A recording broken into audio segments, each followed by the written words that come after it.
Bonsoir ou bonjour à tous. Tout dépend de l'heure à laquelle que vous allez regarder cette vidéo.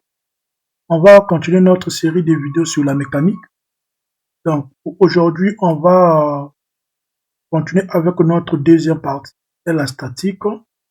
Donc, pour tous ceux qui n'ont pas suivi la première vidéo sur la statique, prière d'aller consulter la vidéo sur la chaîne pour plus de détails. Je veux seulement revenir en arrière en ce qui concerne le premier point de notre chapitre. En ce qui concerne le premier chapitre plutôt de notre cours sur la statique. Donc, on avait dit que le premier chapitre de notre cours sur la statique, c'est tout ce qui concerne les principes généraux. Donc, dans le premier chapitre, on va parler de tout ce qui est principes généraux. Et on avait dit que dans ce premier chapitre de la statique, on va parler de 10 points. Parmi ces points figurent la définition de la statique, l'histoire de la statique. On va également parler des concepts fondamentaux. On va également échanger avec vous sur les trois lois du mouvement et sur la loi de l'attraction gravitationnelle. On va également parler des unités de mesure. Il y a également on va également échanger avec vous sur le système international d'unités qu'on appelle le système SI. On va également échanger avec vous sur les calculs numériques, sur la précision numérique ou encore l'exactitude, limites et approximations en ce qui concerne les calculs. Et enfin, on va parler avec vous de la procédure générale d'analyse ou bien la méthode de résolution de problèmes en statique. Donc, voilà un peu en ce qui concerne ce premier chapitre, le contenu de ce premier chapitre.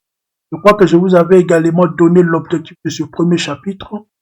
On avait dit que parmi les objectifs principaux de ce premier chapitre, on a quoi? On va définir la statique et rappeler son histoire. On va présenter les grandeurs fondamentales et les idéalisations de la mécanique. On va énoncer les lois du mouvement et de la gravitation. On va réviser les principes d'application du système SI. Et enfin, cinquièmement plutôt, on va examiner les procédures standards pour améliorer les calculs numériques ou examiner les facteurs qui régissent la précision numérique de la résolution d'un problème de mécanique. Et enfin, on va présenter un guide général pour la résolution du problème et présenter la méthodologie SMART.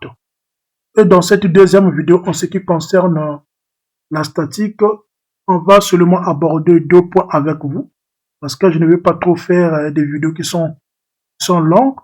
Donc, parmi ces points, on va aborder la définition de la mécanique de la statique et on va également rappeler son histoire. Donc, sans pour autant, on va aborder notre premier point sur ce premier chapitre qui est c'est quoi la statique. Donc, la statique est une branche de la mécanique des corps rigides qui traite l'équilibre des corps, c'est-à-dire que ceux qui sont au repos ou en équilibre ou se déplacent à vitesse constante.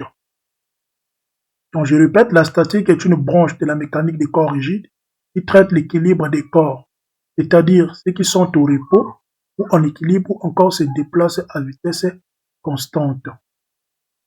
Si vous voulez encore donner une autre définition par rapport à ça, on peut dire que la mécanique est une branche de la mécanique des corps rigides qui décrit et prédit, c'est-à-dire nous explique les conditions qu'un corps doit remplir pour qu'il puisse être en équilibre ou bien pour qu'il puisse être au repos ou se déplacer à vitesse constante.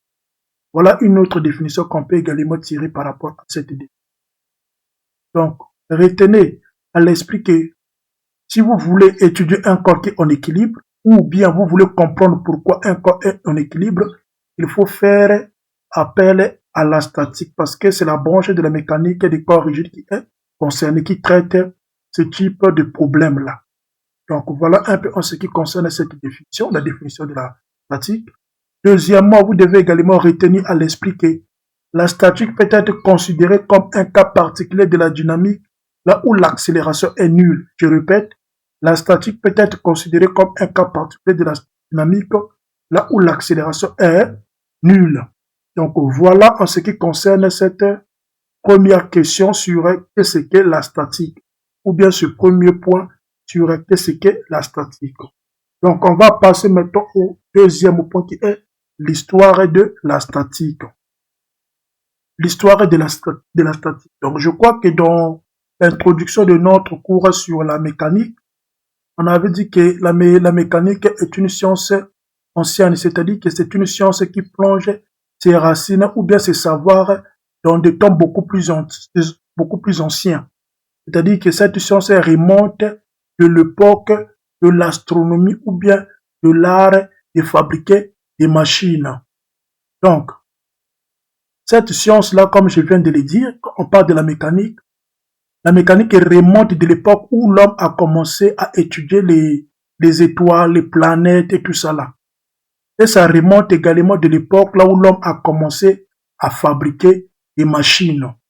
Donc, on avait dit que à cette époque-là, la mécanique était considérée comme une branche des mathématiques comme la géométrie.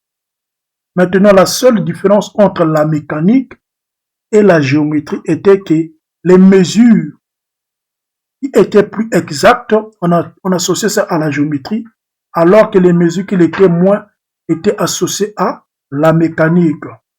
Et on avait également dit, quand on avait abordé l'introduction, on avait également parlé des différentes branches et sous-branches de la science mécanique.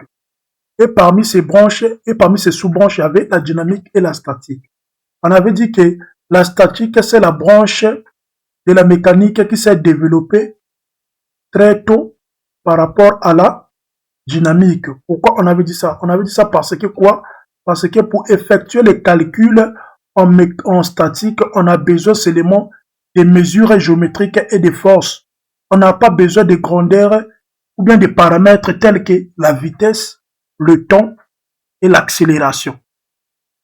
Donc voilà un peu en ce qui concerne l'autre là. La différence entre la statique et la dynamique, c'est-à-dire, je répète, la statique c'est la branche de la mécanique qui s'est développée très tôt parce que pour effectuer les calculs en mécanique, on a besoin seulement des mesures géométriques et des grandeurs ou bien des paramètres tels que les forces. Ok. On n'a pas besoin du temps, on n'a pas besoin de l'accélération, on n'a pas besoin de la vitesse. Maintenant, les premiers écrits en statique sont ceux d'Archimède. L'Archimède nous a également parlé des lois sur la flottabilité. Il a écrit sur la clé à molette. Il y avait beaucoup d'écrits. Et parmi les premiers écrits figurent ceux d'Archimède. Il y avait également Steven qui a formulé la loi de la combinaison vectorielle en statique. Et c'est également Steven qui a contribué ou bien qui a élaboré la majorité des principes de la statique. Voilà un peu en ce qui concerne cette deuxième question qui est l'histoire de la statique. Donc, on va s'arrêter par là pour aujourd'hui. Et dans une autre vidéo, dans une vidéo prochaine, on va aborder le premier point de ce chapitre qui concerne tout ce qui est concepts fondamentaux. Donc, merci beaucoup pour votre attention. À la prochaine, Dieu voulant.